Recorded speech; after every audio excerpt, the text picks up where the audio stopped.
नमस्कार। आज इस डीप डाइव में हम एक बहुत ही विशेष स्रोत सामग्री को देख रहे हैं। हाँ, ये है सत्यार्थ प्रकाश का 13वां अध्याय, मतलब त्रयोदश समुल्लास। बिल्कुल। और इसमें महर्षि दयानंद सरस्वती जी ने ईसाई मत और बाइबल पर अपने विचार रखे हैं। जी। देखिए, हमारा मकसद यहाँ किसी का पक्ष लेना या विरोध करना बिल्कुल नहीं है। नहीं, बिल्कुल नहीं। हम तो बस ये समझने की कोशिश कर रहे हैं कि इस स्रोत में ईसाई मान्यताओं को लेकर क्या मुख्य सवाल उठाए गए हैं, क्या तर्क दिए गए हैं। सही कहा, बस जानकारी सामने रखना है जैसी वो स्रोत में है। तो चलिए शुरू करते हैं। ये स्रोत ईसाई धर्म की कई बुनियादी बातों पर सवाल खड़े करता है ना? हाँ, बिल्कुल। ईश्वर की प्रकृति से लेकर बाइबल की कहानियों की सच्चाई पर, ईसा मसीह के दावों और उनके चरित्र पर, और यहाँ तक कि कुछ ईसाई रीति रिवाजों पर भी। मतलब इसमें तार्किक, नैतिक और कहीं-कहीं वैज्ञानिक नजरिए से भी आपत्तियां उठाई गई हैं। तो सबसे पहले ईश्वर की अवधारणा पर आते हैं।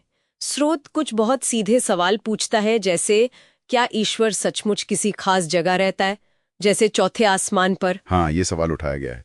स्रोत को ये विचार शायद तार्किक नहीं लगा कि ईश्वर किसी एक स्थान तक सीमित हो। और एक और बात, ईश्वर में मानवीय भावनाएं दिखाना, जैसे बाइबल में कहीं-कहीं वर्णन है कि ईश्वर ने पछतावा किया। बिल्कुल। इस पर स्रोत का तर्क है कि जो ईश्वर सर्वज्ञ है, वो पछतावा कैसे कर सकता है? पछतावा तो तब होता है जब कुछ गलत हो जाए या एहसास हो। मतलब ईश्वर की स्थिरता पर सवाल उठाया गया है। हाँ, कि जो पल में खुश हो, पल में दुखी, वो स्थिर कैसे? ये एक तरह से ईश्वर के मानवीकरण पर सवाल है, जिसे एंथ्रोपोमॉर्फिज्म कहते हैं। अच्छा, और फिर वो आदम की पसली से स्त्री बनाने वाली बात? उस पर भी प्रश्न है। स्रोत पूछता है कि क्या ये शारीरिक रूप से संभव है या तर्कसंगत है? इसे भी सवालिया निशान के साथ देखा गया है। ठीक है, तो ये तो हुई ईश्वर की प्रकृति की बात। इसके बाद स्रोत बाइबल की कुछ प्रमुख कहानियों की तरफ बढ़ता है, उनकी व्यावहारिकता पर। हाँ, और उनकी वैज्ञानिकता पर भी, उस समय की समझ के हिसाब से। जैसे वो नूह की नाव वाली कहानी बहुत प्रसिद्ध है। जी। स्रोत उसमें दिए गए माप पर ध्यान दिलाता है। 300 हाथ लंबी, 50 हाथ चौड़ी, 30 हाथ ऊंची। और सवाल यह है कि क्या इतनी छोटी जगह में दुनिया भर के सारे जीव जंतु, मतलब करोड़ों प्रजातियां, उनके जोड़े, उनका खाना पीना, क्या ये सब समा सकता था? ये तो गणित और तर्क का सवाल बना दिया गया है। हाँ, इसे एक लॉजिकल चुनौती की तरह पेश किया गया है। और इसके अलावा कुछ ऐसी बातें भी हैं जिन्हें स्रोत विज्ञान के विरुद्ध मानता है। जी, जैसे बाइबल में कहीं तारों के आसमान से गिरने का जिक्र है या आकाश के हिल जाने का। अच्छा। तो स्रोत यहाँ तर्क और उस समय की जो भी वैज्ञानिक समझ थी, उसके आधार पर इन बातों पर सवाल उठा रहा है। तो ईश्वर की प्रकृति, फिर बाइबल की कथाएं, और इसके बाद स्वाभाविक है कि ध्यान ईसा मसीह के व्यक्तित्व और उनके दावों पे जाता है। हाँ, यहाँ उनके ईश्वर तुल्य ज्ञान पर एक तरह का संदेह जताया गया है। और ये सवाल भी कि उन्हें बार बार ये क्यों कहना पड़ा कि मैं ईश्वर का पुत्र हूँ या ईश्वर से जुड़ा कोई और दावा। स्रोत इशारा करता है कि अगर वो वास्तव में ईश्वर या ईश्वर पुत्र थे, तो ये बार बार बताने की जरूरत क्यों पड़ी? और उनकी मृत्यु के समय के जो शब्द हैं वो भी स्रोत उद्धृत करता है, एली एली लामा शबख्तनी। हाँ, यानी हे मेरे ईश्वर, तूने मुझे क्यों त्याग दिया? स्रोत इसे कैसे देखता है? स्रोत इसे एक तरह से मानवीय भय या शायद संदेह के प्रमाण के रूप में पेश करता है कि क्या ये शब्द दिखाते हैं कि वो मृत्यु से घबरा गए थे। दिलचस्प नुक्ता है स्रोत का। अब सिद्धांतों और शख्सियतों के अलावा कुछ ईसाई आचरण और प्रथाओं पर भी टिप्पणियां हैं। जी हाँ, जैसे एक सवाल है कि ईसाई मांस क्यों खाते हैं। स्रोत शायद बाइबल के शुरुआती आदेशों का हवाला देकर ये सवाल पूछता है। ओके, और कुछ नैतिक सवाल भी हैं। हाँ, जैसे ये सवाल कि क्या ईसा ने कुछ ऐसी बातें कहीं जिनसे समाज में फूट पड़ सकती थी।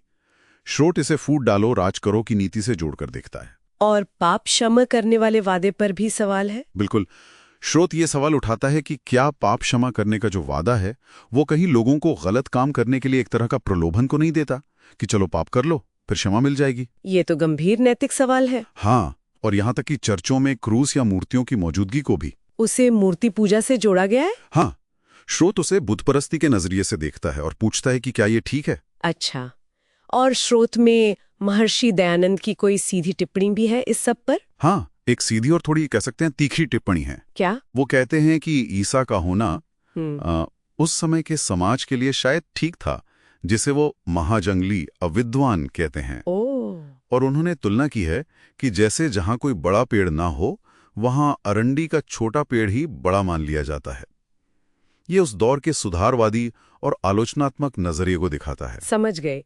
तो कुल मिलाकर देखें तो ये स्रोत सत्यार्थ प्रकाश का 13वां अध्याय बाइबल और ईसाई मान्यताओं की एक बहुत ही विस्तृत आलोचनात्मक समीक्षा पेश करता है। हाँ, जिसमें उन बातों को उजागर किया गया है जिन्हें लेखक तार्किक, नैतिक या वैज्ञानिक रूप से असंगत मानता है। और इसमें वो बड़ा सवाल भी है कि क्या बाइबल में कुछ सच्ची बातें छोड़ दें तो बाकी सब काल्पनिक या गलत है। जी, ये सवाल भी अंत में उठाया गया है।